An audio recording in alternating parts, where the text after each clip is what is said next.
नमस्कार साथियों। अपने बीए ऑनर्स के विद्यार्थियों के लिए पाश्चात्य काव्यशास्त्र के परिचय के लिए मैं आज पाश्चात्य काव्यशास्त्र की एक ज़रूरी अवधारणा संरचनावाद पर बात करूंगी। संरचनावाद का प्रारंभ भाषा वैज्ञानिक सस्यूर के भाषा विज्ञान से माना जाता है। साथियों, संरचना शब्द के मायने ही देखिए, फॉर्मेटिंग, ढांचा, संघटना, किसी को पूर्णता में देखना, उसके सुगठित रूप को, उसके व्यवस्थित रूप को देखना। भाषा विज्ञान के प्राग, कोपेनहेगन आदि संप्रदायों ने भी इसे विकसित किया। संरचनावाद का आरंभ सन 1950 से 60 के आसपास बौद्धिक विचारधारा के रूप में हुआ था। यह संरचनावाद संस्कृति विशेष के संदर्भ में भाषा प्रयोग के प्रकार तथा उसकी संरचनात्मक व्यवस्था पर अधिक बल देता है। इसके अतिरिक्त यह विविध सामाजिक क्षेत्रों के संदर्भों को प्रोक्ति के रूप में, प्रउक्ति भाषा प्रयोग पर अधिक बल देता है। यानी आप इसे ऐसे देखें कि अलग अलग भाषिक संरचनाओं का उनकी सांस्कृतिक सामाजिक संरचनाओं से संबंध होता है। किसी भी साहित्यिक कृति की, जब मैं क्लासरूम में भी आपको कविता कहानी जब पढ़ा रही होती हूँ, नाटक निबंध पढ़ा रही होती हूँ, साहित्य की किसी भी विधा पर जब हम बात करते हैं, तो प्रायः साथियों आपको बताया है मैंने कि हर रचना, हर विधा में मूल जो आत्मा पक्ष उसका है वो भाव पक्ष है, और जो शरीर है उसका, जो फॉर्मेट है, जो शैली है, जो ढांचा है, वो उसका अभिव्यक्ति पक्ष है। यानी अनुभूति और अभिव्यक्ति, ये दो पक्ष मिलकर ही तो साहित्य की संवेदना को उद्घाटित करते हैं। तो ये पूरी तरह से संरचनावाद जो है, ये भाषिक अभिव्यक्ति पक्ष को लेकर विशेष रूप से प्रख्यात रहा, और विशेष रूप से इसी तरह से हम समझेंगे। मैं क्या कह रही हूँ कि किसी साहित्यिक कृति के अर्थ में पाठ के लिए लेखक तथा कृति दोनों की माने लेखक की भी और कृति की भी सांस्कृतिक संरचना का समान होना बहुत महत्वपूर्ण है। और ये समानता अर्थग्रहण, एक अर्थग्रहण जो रचनाकार करता है, एक अर्थग्रहण जो पाठक सहृदय समाज करता है, जो श्रोता समाज करता है। अर्थ संप्रेषण, ये संप्रेषित वस्तुतः जो मैसेज भेजता है, जो मैसेंजर है जो भेजता है, और अर्थ संप्रेषित हो जाए भावक समाज तक, सहृदय समाज तक। अर्थ व्यंजकता, अब तीन बातें मैंने कही कि ये सांस्कृतिक समानता जो है, ये सांस्कृतिक संरचना का जो समान होना महत्वपूर्ण है, कृतिकार का भी और कृति का भी। ये समानता अर्थ ग्रहण की दृष्टि से भी, अर्थ संप्रेषण की दृष्टि से भी, और अर्थ व्यंजकता की संभावनाओं को भी अपने में लिए हुए होता है, तभी ये आगे बढ़ते हैं। ठीक। संरचनावाद साहित्यिक कृति में शैली को भी महत्वपूर्ण मानता है, मतलब स्टाइल। जब मैं ढांचा कह रही हूं, जब मैं फॉर्मेट कह रही हूं, तो दरअसल स्टाइल, आत्म पक्ष को उद्घाटित करने के लिए ये भाषा जो है, ये शैली जो है, ये फॉर्मेट ढांचा जो है, कितना महत्वपूर्ण है। तो इसका भी महत्व है। संरचनावाद में साहित्यिक कृति को जानने और समझने के लिए शैली को भी बहुत अधिक महत्व दिया जाता है। अच्छा, इसमें निहित विषय के निराकरण के लिए भाषा अध्ययन में संरचनावाद आधुनिक भाषा विज्ञान के जनक, जैसा कि मैंने बताया, सस्यूर, याद रखिएगा नाम, सस्यूर द्वारा प्रस्तावित हुआ। उन्होंने भाषा की जिस संरचना का वर्णन किया है, वह एक और सामाजिक वस्तु है पूरी तरह से, और दूसरी ओर वह अपनी प्रकृति में सतत परिवर्तनशील है, जिसे लॉग और पैरोल के रूप में मैं विस्तार से आपको समझाऊंगी। यानी एक तो समष्टिगत, एक समाज से उसका जो ताल्लुक है, और एक उसका अपना जो नित्य परिवर्तनशील है।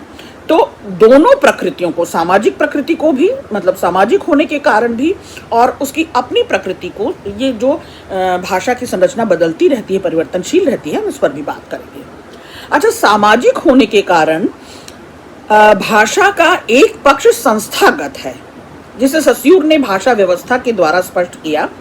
और सतत परिवर्तनशील होने के कारण भाषा का दूसरा पक्ष भी है, जिसे भाषा की व्यवहार की और जब हम व्यवहार में भाषा आती है तो परिवर्तनशील होती है, तो बदलती रहती है, जल्दी जल्दी बदलती है। तो व्यवहार की अपनी संकल्पना द्वारा भी परिभाषित करते हैं। उनके अनुसार भाषा व्यवस्था और भाषा व्यवहार, ये दो बात याद रखिएगा, भाषा व्यवस्था और भाषा व्यवहार दोनों मिलकर ही भाषा की सही संरचना का निरूपण करते हैं। ठीक, 7वें दशक में एस दरिदा, इन्होंने उत्तर संरचनावाद का प्रवर्तन किया। संरचनावाद के आगे की बात और बढ़ाई, उन्होंने उत्तर संरचनावाद का प्रवर्तन किया। उनके अनुयायी थे पॉल डीमन। पॉल डीमन ने उसे और अधिक बल दिया और अधिक पुष्ट किया। संरचनावादी पद्धति के तहत भाषा को मॉडल के रूप में लिया जाता है। भाषा एक मॉडल के रूप में, और इसी तरह से हम इसको समझेंगे, के रूप में लिया जाता है। उत्तर संरचनावाद में संरचनावाद की तुलना में अपेक्षा कहीं अधिक बल मॉडल पर दिया गया, भाषा के मॉडल पर। यह सस्यूर के भाषा संबंधी सिद्धांतों से प्रभावित जरूर रहा। नोटिस में लीजिएगा, इसे ध्यान करिएगा कि ये सस्यूर के भाषा संबंधी सिद्धांतों से प्रभावित जरूर रहा, पर उसे एक सीमा के बाद बदल देता है, कुछ नया जोड़ देता है। संरचनावाद के जिस नवीन रूप की बात हम कर रहे हैं, या पिछले कुछ वर्षों से जो बड़ी तेजी से पनप रहा है समाज में, उसे उत्तर संरचनावाद कह सकते हैं। चलिए इसे थोड़ा विस्तार से देखते हैं। संरचनावादियों के लिए उनके अध्ययन की प्राथमिक इकाई भाषा होती है। सामान्य भाषा की तरह ही साहित्य की भाषा में भी संकेत की व्यवस्था होती है, माने सांकेतिक भाषा जिसे आप कहते हैं, साहित्य में भी ये रहती है। यह व्यवस्था ही संरचना है, यानी संकेत की व्यवस्था, भाषा का जो व्याकरणिक व्यवस्थित रूप है, संरचना है। यह संरचना ही साहित्य की सामान्य संहिता, जैसे आचार संहिता होती है, संहिता कहते हैं नियमावली, जिसके अंतर्गत वे नियम और परंपराएं आती हैं जो सभी साहित्यिक रचनाओं पर लागू होती हैं और जिन पर सभी पाठ निर्भर हैं, ताकि वो सब जगह एक जैसे समझे और चिन्हे पहचाने जाएं। इस प्रकार साहित्य सर्जन स्वायत्त नहीं होता, इसमें कोई मनमानी नहीं चल सकती कि रचना की दृष्टि पर हम फॉर्मेटिंग कुछ भी करें, ये स्वायत्त नहीं होता, बल्कि एक संहिता के अधीन होता है, संहिता नियमावली। यही संहिता, या जिसे कह लो अलिखित परंपरा है, सर्जक ही नहीं पाठक के मन में भी स्थायी रूप से विद्यमान होती है। मतलब उस नियमावली को पाठक, श्रोता समाज, क्या कह सकते हैं, सहृदय समाज समझता है, उस नियमावली को जानता है। यह भी किसी कृति के सर्जन की, बल्कि उसके सर्जन की ही नहीं, उसे पढ़ने, उसे समझने की क्षमता जगाती है। आप देखते नहीं हैं उत्तर हमारी साहित्यिक अभिरुचियों का कैसे विकास होता है। अच्छी रचनाएं, सच्ची रचनाएं और साहित्य पढ़कर हमारी अभिरुचियों का भी विकास होता है। तो पाठक और सहृदय समाज भी उस आचार संहिता से, उस संहिता से जुड़कर, उस व्यवस्था से जुड़कर, उस संरचना से जुड़कर कृति के सर्जक का ही नहीं, साहित्यकार का ही नहीं, बल्कि पाठक समाज का, श्रोता समाज का, विद्यार्थी समाज का भी पढ़ने और समझने की क्षमता बढ़ती है, जगती है, इसी संहिता के कारण। तो अब आप क्या समझे, यह संहिता इतनी व्यापक होती है कि साहित्य के तमाम विधाओं को, साहित्य की विविध रूपों को समेट लेती है। समग्र साहित्य के लक्षण और सामान्य सिद्धांत इसी संहिता में निहित हैं। ठीक, और संरचनावादी विश्लेषण इन्हीं सिद्धांतों का अन्वेषण करता है। तो ये संरचनावाद है। आप इसके कुछ विशेषताओं पर भी ध्यान दें, अगर आप समझें तो ये पूर्णता लिए हुए है। या क्या कह रही हूं, साहित्यिक कृति केवल घटकों का एकत्रित रूप नहीं है, वे घटक कुछ विशेष नियमों तथा कुछ व्यवस्थाओं के तहत परस्पर संश्लिष्ट होकर, परस्पर आपस में जुड़कर एक पूर्णता को प्राप्त करते हैं, एक पूर्ण वस्तु के रूप में प्रस्तुत होते हैं, है ना। व्याकरण की व्यवस्था देखिए आप, वाक्य का समुच्चय देखिए, तो वह पूर्ण वस्तु या कहते हैं कि जो अपनी समग्रता में है, वो जो पूर्णता में है, यही संगठन ही संरचना है। तो पहली विशेषता आपने जानी, पूर्णता। दूसरी विशेषता कहें तो वो स्वायत्त है अपने में, माने अपने में अपना नियंत्रण उस पर है। स्वायत्त और स्वनिष्ठा उसकी दूसरी खूबी हुई। यानी संरचनावादी दृष्टि के अनुसार किसी भी साहित्यिक कृति की संरचना, फॉर्मेटिंग उसके बाहरी तत्वों पर विशेष रूप से निर्भर करती है। वह अपने घटकों को स्वयं जन्म देती है, स्वयं व्यवस्थाबद्ध करती है। इस मामले में वो स्वायत्त है, मतलब अपना नियंत्रण रखती है। ठीक, उसकी प्रकृति और क्या कह सकते हैं, उसकी समूची सत्ता जो है वो अपने ऊपर निर्भर रखती है। और संरचनावाद में ने साहित्य के लिए साहित्य के इतर जो प्रतिमान हैं, उन प्रतिमानों के खिलाफ भी नारा बुलंद किया कि साहित्य के अध्ययन और क्या कह सकते हैं, जब समाजशास्त्रीय अध्ययन हो, जब मनोवैज्ञानिक अध्ययन हो, जब ऐतिहासिक अध्ययन हो, इन सारी दृष्टियों का प्रयोग करने लगे जब हम, तो विचारकों का एक नया वर्ग उसने ये अनुभव किया कि जब स्थिति में साहित्य रचना के अपने नियम और कृति की कला से संबद्ध दृष्टि बिल्कुल ही पृष्ठभूमि में चली जा रही है, तो कलावाद, रूपवाद या नई समीक्षा, ऐसी कई विचारधाराओं ने भी इस एकांगिक समीक्षा का विरोध किया। इसे थोड़ा सा और डिटेल में समझाती हूँ। संरचनावाद ने भी बाहरी तत्वों से अपना ध्यान हटाकर क्रांति की समीक्षा को मात्र कृति की संरचना पर केंद्रित कर लिया। इसी क्रम में उसने कृति को पूर्णतः स्वायत्त, स्वनिष्ठ यानी कृति अपने प्रति निष्ठा बरते और बाहरी तत्वों पर निर्भर न रहे। यह बात संरचनावाद ने इसको मुकम्मल मजबूत ढंग से कहा। अब इसमें एक तीसरी विशेषता आप संरचनावाद में जान सकते हैं कि सार्वभौमिकता होती है। सार्वभौमिकता क्या कहते हैं कि ये यहाँ ये समझा जाए, कहीं और कुछ समझा जाए और कहीं बहुत दूर कुछ और समझा जाए, ये नहीं हो। तो क्या हो? संरचनावादी समीक्षा जब किसी कृति की संरचना पर विचार करती है तो उसकी दृष्टि मात्र उस विशिष्ट कृति पर नहीं होती, उस कृति विशेष पर ही सीमित नहीं होती, बल्कि उसके मूल रूप में संरचना सार्वभौमिक हो जाती है। अलग अलग कृतियां उसकी अभिव्यक्ति का माध्यम होती हैं। इस प्रकार संरचनावादी समीक्षा केवल आलोच्य कृति, जिसकी आलोचना की जा रही है, जांच पड़ताल आलोचना होता है, जो आलोच्य कृति के समग्र अध्ययन तक सीमित नहीं होकर कृतिकार के समस्त रचनाओं की ओर बढ़ती है। मतलब किसी एक साहित्यिक विधा या किसी एक रचना का केवल मूल्यांकन नहीं करती, बल्कि उस रचनाकार के समग्र रचनाओं की ओर ये संरचनावादी दृष्टि या समीक्षा बढ़ती है। तो क्रमशः उस विधा के, उस युग के और फिर विभिन्न कालों के संपूर्ण साहित्य के अध्ययन को समेटकर उन सार्वभौम नियमों का संधान करने की चेष्टा भी संरचनावादी समीक्षा करती है, जो समस्त साहित्यिक कृतियों की संरचना को शासित करते हैं। इसीलिए मैंने उसे स्वनिष्ठ कहा, अपना कंट्रोल कहा, इसे स्वायत्त कहा, है ना, और सार्वभौमिक भी कहा।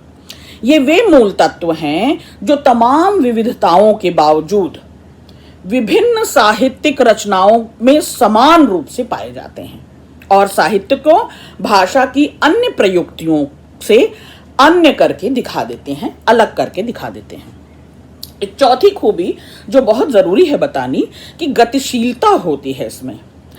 संरचना को अनुशासित करने वाले नियम कभी जड़ नहीं होते या अपरिवर्तनशील नहीं होते, ये सतत होते हैं, ये लगातार होते हैं, ये गति में होते हैं, प्रवाह में होते हैं, ठीक, और बदलते रहते हैं, परिवर्तनशील हैं। तो संरचना को अनुशासित करने वाले नियम जड़ नहीं हैं, अपरिवर्तनशील नहीं हैं, बल्कि वे सतत हैं, गतिशील हैं, प्रवाह में हैं और परिवर्तन बदलते रहते हैं। उनका निरंतर विकास होता है। बदलना मतलब बदलाव के लिए नहीं, बल्कि बदलना मतलब कि वे विकसित भी होते हैं, अपना नया रूप धर लेते हैं, तो उनका निरंतर विकास भी होता है। और समय, स्थिति तथा आवश्यकता अनुसार, ये तीन बात याद रखिएगा, समय, स्थिति और आवश्यकता अनुसार इसमें लगातार युग और समाज बदलता है। जब उनके चैलेंजेस बदलते हैं तो इस संरचनावादी दृष्टि में भी परिवर्तन आता है। इस प्रकार संरचनावादी समीक्षा पद्धति का विश्लेषण करें अगर हम, तो यह स्पष्ट होता है कि साहित्य को इस पद्धति ने यद्यपि भाषिक संरचना माना, किंतु यह संरचना कृति के बाहरी स्तर पर नहीं होती, बल्कि उसके आत्मिक स्तर पर, उसके आभ्यंतर स्थिति पर होती है। कृति के अभिप्राय को समझने के लिए आलोचक को हर रचना या साहित्य की जो विधा जिस पर ये संरचनावादी दृष्टि रखी जा रही है, समीक्षा की जा रही है, सतह के नीचे बैठ कर उसके भीतर आभ्यंतर स्तरीय संरचना का भी विश्लेषण करना चाहिए, क्योंकि वही कृति की आधारभूत संरचना है। इस प्रकार संरचनावाद कथ्य का निषेध नहीं करता, कथ्य माने कंटेंट, कथ्य का निषेध नहीं करता, पर साथ ही यह संरचना को कथ्य का वहन करने वाला पात्र भर नहीं मानता। माने संरचना केवल आत्म को, मूल भाव को, अनुभूति को, कंटेंट को, ठीक है, या कथ्य को केवल उद्घाटित कर देने वाला पात्र भर नहीं है कि उस आत्मा का वो शरीर भर हो, उसका इर्द गिर्द भर हो, उसे उस भाव को, उस संवेदना को, उस मर्म को अभिव्यक्त करने की बस एक जरिया भर हो, पात्र भर नहीं है। पात्र मतलब बर्तन। तो यह संरचना कथ्य को वहन करने वाला, कथ्य को उद्घाटित करने वाला, संप्रेषित करने वाला पात्र भर नहीं है, क्योंकि ऐसा करने से तो आभ्यंतर स्तर की बात ज्यादा प्रमुखता में आ जाएगी और बाहरी स्तरों को आप छोड़ देंगे।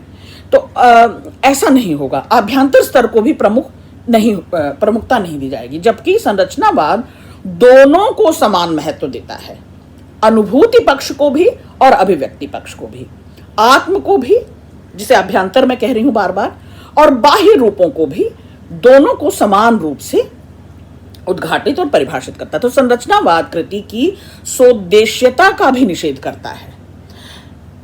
पश्चिम के विद्वान हैं बार्थे, उनके अनुसार लेखक का सरोकार विश्व से नहीं बल्कि शब्द से है। वह शब्द से कथन आरंभ करता है और उसमें अर्थ भरता है, नए नए अर्थ भरता है, समय के अनुकूल, युग के अनुकूल, समाज के अनुकूल। उसे क्या कहना है यह वह पहले से तय नहीं करता, वह इस प्रतिबंध से मुक्त होकर रचना करता है। मनमानी नहीं करता, लेकिन स्वायत्तता वो होती है कि अपना अनुशासन साथ लेकर चलता है। पहले से तैयारी या पहले से सोच कर नहीं बैठा होता, बल्कि सारी जकड़न से, सारे बंध से, प्रतिबंध से अपने को मुक्त रखता है, तब वह रचना करता है। तो उसकी रचना कोई मोटिव लेकर, कोई उद्देश्य लेकर कि इसी निश्चित उद्देश्य पर पहुंचना, निश्चित उद्देश्य याद रखिएगा, वरना साहित्य सोद्देश्य ही होता है, पर कोई निश्चित उद्देश्य लेकर ही वो रचना की शुरुआत नहीं करता। इसे फिर और समझें, संरचनावादी पद्धति के अनुसार कृति की श्रेष्ठता उसके बाहरी तथ्यों से नहीं बल्कि संरचना के आधार पर परखी जाए।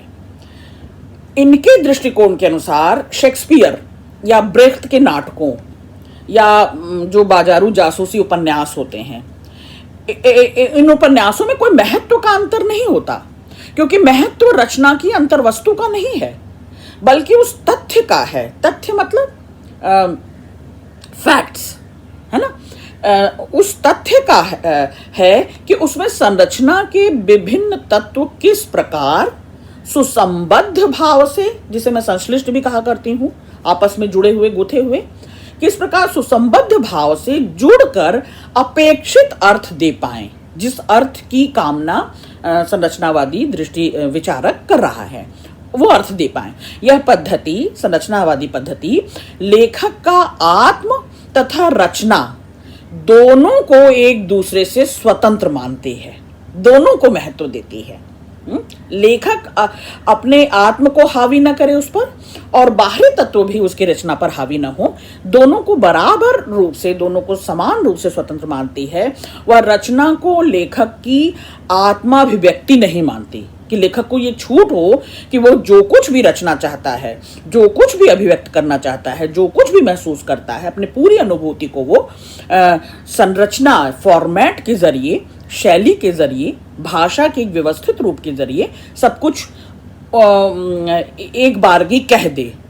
ये आज़ादी, ये स्वतंत्रता संरचनावादी नहीं देते कि आत्माभिव्यक्ति नहीं, बल्कि उनका मानना है कि लेखक सोच समझकर किसी सांचे के अनुसार रचना को नहीं गढ़ता है, बल्कि उसकी रचना सहज स्वायत्त रूप से एक संरचना में ढल जाती है। यानी वो क्या फॉर्मेट बनाएगा, किस फॉर्मेट से अपने उस आत्म को, अपने उस आभ्यंतर को, अपने उस भीतरी तत्व को, भाव को, संवेदना को गढ़ेगा, ये सोच समझकर नहीं बैठा होता। वो अपने आप उस स्वायत्त रूप में, सहज रूप में एक संरचना में ढल जाती है और जिसका अन्वेषण आलोचक करता है, समीक्षक करता है, रचनाकार ये नहीं करता। इसके साथ ही संरचनावादी पद्धति में पाठक की भी बहुत महत्वपूर्ण भूमिका है, क्योंकि वो साहित्य का पठन भी कर रहा होता है, तो बड़ा सचेतन होकर, बड़ा सुचिंतक होकर, बल्कि मैं तो कहूँगी परिवेक्षक नहीं होता, वो समीक्षक होकर उसके कथ्य से जुड़ता है ना।